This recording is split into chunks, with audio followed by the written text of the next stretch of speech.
Women will not be wearing blue this summer. Chapter 2. The Days of Straw and the Monkey's Eye. We could not have known it at the time, but this would be remembered as the Golden Age, days of peace and security, before the world hurled itself into a frenzy of slaughter. It was a time of long summer afternoons, of tea on the terrace and croquet on the lawn, a time when our navy patrolled the oceans, and the globe was liberally painted in British Empire red. In France they called it La Belle Époque.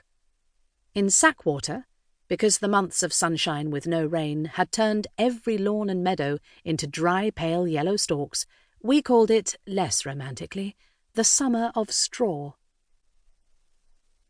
When I was 13, Etterly Utter was my best friend. She was born 2 years before me, quite a difference for playmates, especially as I was still at boarding school and Etterly had been working in her father's jeweller's shop since she was 12. But I always preferred to be with older girls, and Etterly was young for her age. The Sackwater and District Gazette was to label her, unfairly, I thought, as simple, but there was nothing simple about the way she came to their attention. The sunshine was disastrous for local farmers. Ponds evaporated and streams became dry beds. Sheep, the source of Suffolk's ancient wealth and power, had sparse natural grazing, and the harvest of beets, the main local crop, was the worst in living memory. Yet still the sun blazed. Even the nights, usually cool if not cold on the east coast, were suffocatingly hot. The drought was not all bad, though. In the heat, people flocked to the coast, the women in their wide-brimmed, out-of-fashion-everywhere-else picture hats, the men in their boaters, many paddling, the young and the brave plunging into the North Sea, which the summer had warmed from icy to painfully cold. Anglethorpe, north of the River Angle estuary, was filled to capacity, and the overspill oozed south into Sackwater. Even the huge Grand Hotel, built by a local consortium overly blessed with money and cursed with too much optimism, was booked up for most of the season. The beach was packed with visitors jostling for ice creams, donkey rides and cockle stalls, roaring with laughter at Mr. Punch beating his baby unconscious, packing the Lion's Corner house, queuing for creaky music hall shows in the Pier Pavilion, already slightly dilapidated after its Victorian heyday. When not by the sea, my friends and I liked to play in the Soundings, a large square in the Georgian part of town. There was not much there, roughly cropped grass bordered by iron benches and a low hedge, and conker trees, a great source of entertainment in the autumn. At one end stood the King's Oak, huge, leafless and hollow, with an inverted V opening through which we could enter.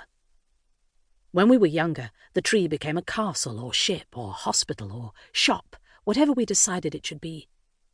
The more nimble of us could scramble up through the middle and emerge from the hole at the top, the braver of us sliding out to straddle one of the few remaining branches. Now we were older, it was more a place to stow our coats and bags.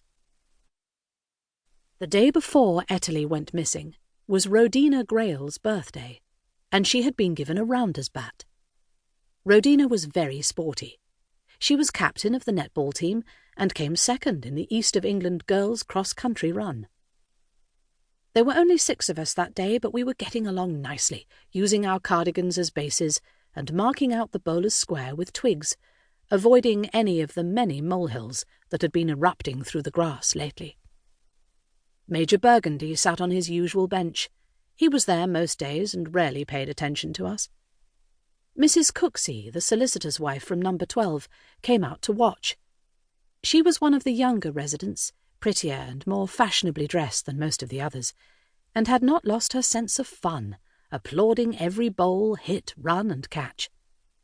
She used to play for Surrey before she moved, she told us, and she showed Rhodina a better way to grip the bat before going off to fetch something. We restarted the game and were getting along quite nicely until the boys turned up.